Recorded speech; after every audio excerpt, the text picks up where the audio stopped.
এই মুহূর্তে ক্যামাক স্ট্রিটের অফিসের বাইরে প্রচুর পুলিশ মোতায়েন করা হয়েছে, কিন্তু তার আগে যখন এই বিলবোর্ড খোলা হয় সেই বিলবোর্ড খুলতে গিয়ে দফায় দফায় বিক্ষোভের মুখে পড়তে হয়, বাধার মুখে পড়তে হয় পুলিশকে। শুধু বাধা নয়, পুলিশকে ধাক্কা পর্যন্ত দেওয়া হয়। শেষ পর্যন্ত যাবতীয় বাধা উপেক্ষা করে একেবারে ছাদে পৌঁছে গিয়ে এই অল ইন্ডিয়া তৃণমূল কংগ্রেসের লেখা বিলবোর্ড ছিঁড়ে দেয় পুলিশ পুরসভার কর্মীরা। এই বিলবোর্ডটি পুরোপুরি খুলে ফেলেন পুরসভার কর্মীরা। তীব্র বাকবিতণ্ডা হলো অভিষেক বন্দ্যোপাধ্যায় এবং শেক্সপিয়ার সরণি থানার পুলিশ এবং পুরসভার কর্মীরা এখানে ছিলেন। আমি সৌমেন পানকে দেখানোর জন্য বলবো, একদিকে দেখো শেক্সপিয়ার সরণি থানার যারা অফিসার তারা এখনও দাঁড়িয়ে রয়েছেন, তারা পুরো কর্মীদের আধিকারিকদের সঙ্গে নিয়ে আজকে ক্যামাক স্ট্রিটে অভিষেক ব্যানার্জির অফিসে এসেছিলেন।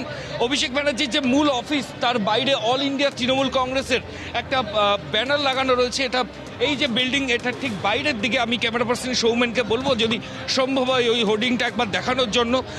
পুলিশের তরফ থেকে যেটা বলা হয় যে কলকাতা পুরসভার আধিকারিকদের সঙ্গে নিয়ে তারা আজকে এখানে এসেছিলেন ওই স্ট্রাকচার এখান থেকে খোলার জন্য। আমি একদম গেটের ফ্রন্টে যাচ্ছি, দেখো এখান থেকে সরাসরি আমরা সৌমেন পান আমাদের ক্যামেরাম্যান দেখাচ্ছে একদম বিল্ডিংয়ের ওপরে অল ইন্ডিয়া তৃণমূল কংগ্রেস এই যে ব্যানার আমরা দেখাচ্ছি, এই বোর্ড এটাকে খুলতে হবে, মূলত এটা দাবি ছিল। এবং পুলিশ আধিকারিকরা এই কারণেই পুরকর্মীদের সঙ্গে নিয়ে আজকে এসেছিলেন নথি নিয়ে, কিন্তু অভিষেক বন্দ্যোপাধ্যায় তিনি চ্যালেঞ্জ করে বলেন যে নথি নিয়ে পুরকর্মী এবং পুলিশ আধিকারিকরা এসছেন সেই নথি পর্যাপ্ত নয় এবং এই স্ট্রাকচার ভাঙার জন্য কেন তারা বিল্ডিংয়ের ভেতরে যাচ্ছেন এটা নিয়ে তারা প্রশ্ন তোলেন। এবং তারপর এই মুহূর্তে আবার ছবিটা দেখাবো, শেক্সপিয়ার সরণি থানার যিনি অফিসার ইনচার্জ এবং পুলিশের যারা বাহিনীর সদস্য তারা বাইরে মিটিং করছেন। অন্যদিকে কোল্যাপসাল গেট সেটা বন্ধ রয়েছে এবং অভিষেক ব্যানার্জির অফিস কর্মীদের নিয়ে ভেতরে রয়েছে। এই মুহূর্তে সরাসরি আমাদের আরেক প্রতিনিধি ঐশী মুখোপাধ্যায় আমাদের সঙ্গে রয়েছেন।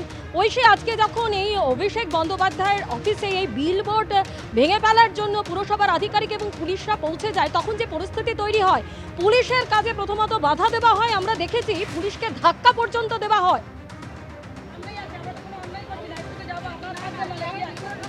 একেবারে দেখো, এই গ্লো শাইন ভেঙে ফেলা এবং খুলে ফেলার প্রক্রিয়াকে কেন্দ্র করে আছে দেখা যায় দফায় দফায় উত্তেজিত হয়েছে এই ক্যামাক স্ট্রিট চত্বর। সে কারণেই কিন্তু যাতে কোনো রকম বিশৃঙ্খলার সৃষ্টি আর না হয় তার জন্যে কিন্তু এখান থেকে যারা উপস্থিত ছিলেন কর্মী সমর্থকেরা তাদের সবাইকে সরিয়ে ফেলা হয়েছে। ভিতরে কিন্তু বিপুল সংখ্যক পুলিশ রয়েছে এবং তারই সঙ্গে র্যাপিড অ্যাকশন ফোর্সেরও বাহিনী উপস্থিত আমরা দেখতে পাচ্ছি। তবে এই মুহূর্তে তৃণমূল কংগ্রেসের কিছু কর্মী সমর্থক তারা দাবি করছেন তাদের ভিতরে একজন অসুস্থ হয়ে গিয়েছে, তাদেরকে ভিতরে প্রবেশ করতে দিতে হবে, অথচ পুলিশের পক্ষ থেকে জানানো হচ্ছে ভিতরে কাজ চলছে তাই ভিতরে প্রবেশ করতে দেওয়া হবে না। এই নিয়ে দেখতে পাচ্ছ পুলিশের সঙ্গে এই মুহূর্তে রীতিমতো বিতণ্ডায় জড়িয়েছেন তারা। মারধর হচ্ছে, আমাদের যেতে দেওয়া হচ্ছে না কেন? আমাদের নেতাদের নিশ্চয়ই মারধর করা হচ্ছে। আমরা যে ভেতরে যাবো আমাদের অফিসে আমাদের যেতে দেওয়া হচ্ছে না, তার মানে কি আমাদের নেতাদের উপর অত্যাচার করা হচ্ছে? সেটা যাতে আমরা না দেখতে পারি, না তাদের প্রোটেক্ট করতে পারি, চাই আমাদের আটকানো হচ্ছে। আমাদের কেন একটু আমাদের দেখতে কেন কেন কেন আমাদের অফিসে আমরা কেন থাকবো না? দেখতে পাচ্ছ কর্মী সমর্থকেরা যারা বাইরে উপস্থিত ছিলেন তারা ভিতরে যাবেন এমনটাই তারা পুলিশকে জানাচ্ছেন। তবে পুলিশের পক্ষ থেকে বলা হচ্ছে যে ভিতরে কিন্তু প্রবেশ করতে দেওয়া হবে না।